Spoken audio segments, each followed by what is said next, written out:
Mulan. Il y a très longtemps, l'empereur de Chine fit construire une grande muraille pour se protéger des Huns. Un fils faisait alors honneur à sa famille par sa bravoure au combat. Une fille en étant une bonne épouse.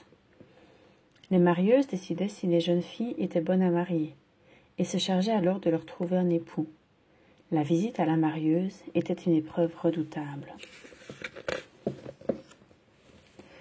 Une jeune fille, appelée Mulan, se prépara pour la visite à la marieuse avec sa mère et sa grand-mère. Mulan est très nerveuse. Saura-t-elle se comporter en jeune fille accomplie? La mère de Mulan pique un beau peigne dans la chevelure de sa fille.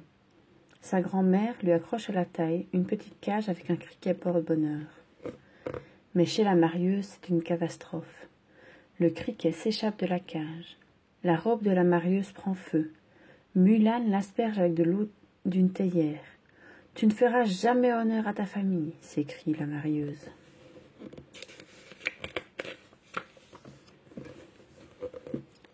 Le père de Mulan, Fazou, devine aussitôt que la visite s'est mal passée. Il s'efforce de la consoler et la rassure. « Je suis certain que tu nous feras honneur. » Soudain retentit un roulement de tambour. « Les Huns ont envahi la Chine » annonce Shifu, le conseiller de l'empereur. Un homme de chaque famille doit rejoindre l'armée impériale. Mulan sait que son père ne survivra pas à ce combat. Elle décide alors de partir à sa place et de se faire passer pour un garçon.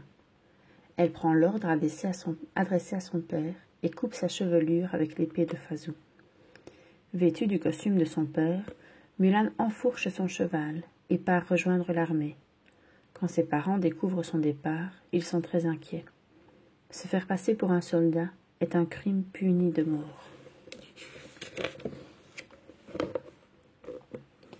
Suite aux prières de la grand-mère de Mulan, les ancêtres de la famille décident de la protéger en lui envoyant un gardien.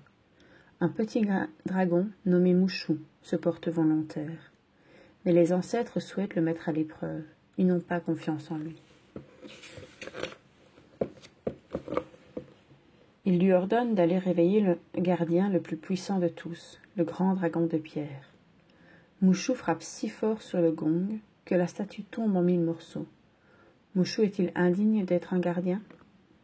Sur le conseil du criquet porte-bonheur de Mulan, Mushu décide d'accompagner malgré tout la jeune fille et de l'aider à devenir un héros.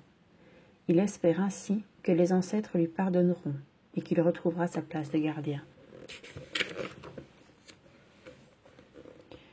Mulan rejoint le camp de l'armée impériale, où elle est accueillie par 3 soldats, Yao, Ling et Shenpu. Le capitaine Shang les entraîne durement pour le combat. Mulan se montre courageuse et gagne le respect des autres soldats. Quand enfin les hommes sont prêts, ils se mettent en marche. Bientôt, ils se font attaquer par les Huns, conduits par Shan Yu, leur chef cruel. Le combat est dur. Shang fait tourner les canons et ordonne de viser Shan Yu. Mulan lui désobéit et tire dans les pentes neigeuses.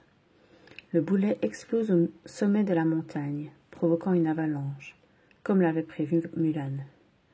Mais juste avant d'être enseveli par la neige avec ses troupes, Shan Yu blesse la jeune fille. Mulan est un héros. Elle a sauvé l'armée et battu les Huns. « Je te dois la vie, » lui dit Shang. « Tu as gagné ma confiance. » Mais affaiblie, Mulan s'évanouit. En la soignant, le médecin découvre que la brave soldat est une femme. Shang est stupéfait. « Je l'ai fait pour sauver mon père, » explique Mulan. Mais malgré son grand courage, elle doit être punie. Mais Shang ne peut se résoudre à lever l'épée sur elle. Il décide de lui laisser la vie sauve. Il abandonne Mulan sur la montagne gelée. C'est alors qu'elle aperçoit Shan Yu et 5 de ses hommes se dirigeant vers la cité impériale. Mulan rejoint Shang et ses hommes qui défilent dans la cité pour célébrer leur victoire. « Shang, les Huns sont vivants, ils sont ici. »« Pourquoi te croirais-je » répond Shang. Les Huns réussissent à pénétrer dans le palais et s'emparent de l'empereur. Mulan retrouve ses compagnons, déguisés en femmes. Ils trompent les Huns et les mettent hors de combat. Pendant ce temps, Shan Yu menace l'empereur. Prosterne-toi, ordonne-t-il. Shang arrive juste à temps et bondit sur Shan Yu.